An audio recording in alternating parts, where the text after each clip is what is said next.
Hurricane Matthew has strengthened. The storm will kill you. Time is running out. We don't have that much time left. It really just could hit everywhere between Miami and all the way up to Georgia. They really want people to get out of the way. There will be massive destruction that we haven't seen in years. You can always repair property. You cannot restore a life if it is lost. More than 2 million people in Florida, Georgia, and South Carolina have been told to get inland, with Hurricane Matthew barreling toward the U.S. southeast. It was a major Category 4 storm when we put this show together. Scientists who flew through it on planes like this were able to take measurements. Matthew's sustained wind speeds were 140 miles per hour last night, the system capable of catastrophic damage. It left behind death and destruction from St. Vincent and the Grenadines to the Dominican Republic to Haiti. At least 113 people were killed in the three countries, and more than 100 of those died in Haiti alone. The United Nations called it the biggest humanitarian event there since a 2010 earthquake leveled parts of the Caribbean country. In southeast Cuba, dozens of homes were reportedly washed away, and the Bahamas took a direct hit.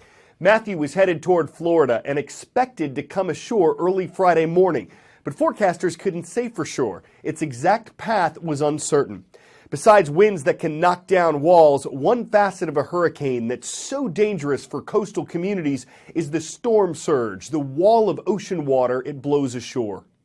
This is a post that represents a rough estimate of what the storm surge could look like in a Category 2, 3, 4, 5 hurricane storm. Look at this. I'm 5'7", okay? I'm not even as tall as the Category 2 surge estimate. This could be 11 to 15 feet of a surge, and you can see that these buildings aren't built that much higher than this post. There's really just about a few feet. These buildings lie only a few feet above sea level here on Tybee Island. The military started naming storms after their wives, their girlfriends, but none of these names were made public. So in 1950, everything changed. Several storms formed out in the Atlantic about the same time. It created a lot of confusion. So the U.S. Weather Bureau said, okay, let's start naming storms. And they actually started by using the World War II alphabet. Abel, Baker, Charlie, Dog, Easy. But this created confusion as well because every year the storm names were the same. It wasn't until 1979 that we started alternating male and female names. We recycle that list every 6 years. In the Atlantic Basin, we use English, Spanish, and French names. No storms are named after a particular person. In fact, you can't request a storm to be named after you. That entire process is handled by the World Meteorological Organization.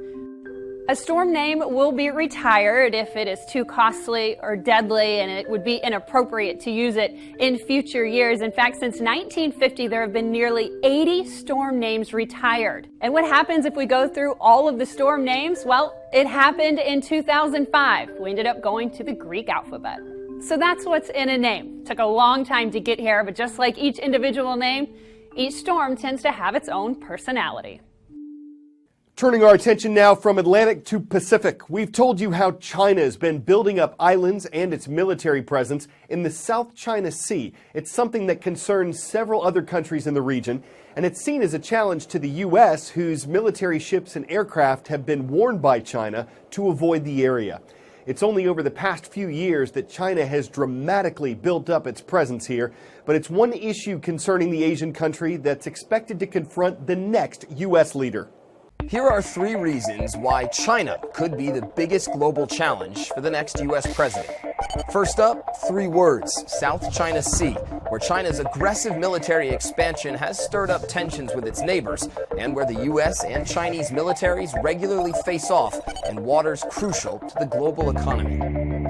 Cybersecurity is also a big issue. China has been accused of targeting the U.S. government and private U.S. businesses, so protecting top-secret information and intellectual property will be a huge challenge. China's economy is also slowing down in a big way. A Chinese recession would be bad news for the U.S., its largest trading partner. If China sneezes, it's the U.S. economy that catches the cold. According to the United Nations, food waste is defined as food that's initially safe for people to eat, but it doesn't get eaten because it's left to spoil or it's thrown out. The U.S. government estimates that food waste in America could be as high as 40% of the food supply. But there is a process that ensures that food left to waste doesn't stay that way. Americans send more than 30 million tons of food to the landfill every year. But as the saying goes, one person's trash is another's treasure. Really smelly treasure. I mean, we're not dealing with Bed Bath & Beyond. These are the smells of nature. Welcome to Heartland Biogas, a facility in rural Colorado that takes food waste from all over the state and turns it into electricity.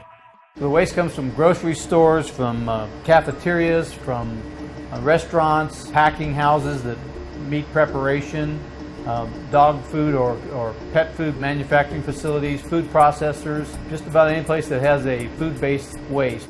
The process Heartland uses is called anaerobic digestion. And as the name implies, it works just like our human digestive systems by breaking down food into energy, in this case, electricity.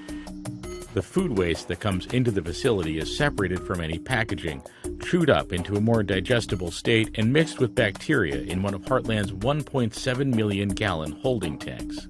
And while in human digestion, gas is far from being the goal, gas is exactly what Heartland is after. Remember the smell from before? It's methane, and it's a great source of renewable energy. We create three things: gas, liquid soil amendment, and solid soil amendment or peat moss-like material. The digester, just like your stomach's bacteria. The bacteria eat the organics and they create gas, not unlike what we do. Methane is a powerful greenhouse gas, so when food rots in a landfill and seeps gas into the atmosphere, it's bad news for the environment.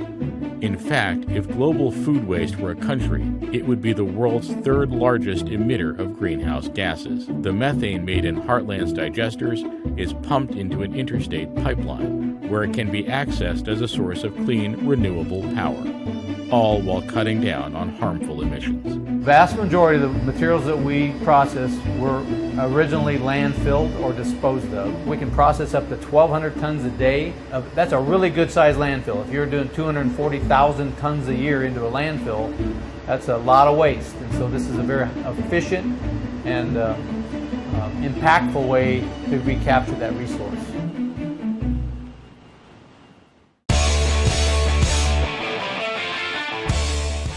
Robots Among Us. This little machine was made by a Japanese car manufacturer. It's supposed to be a conversation partner, so it's okay if it talks back.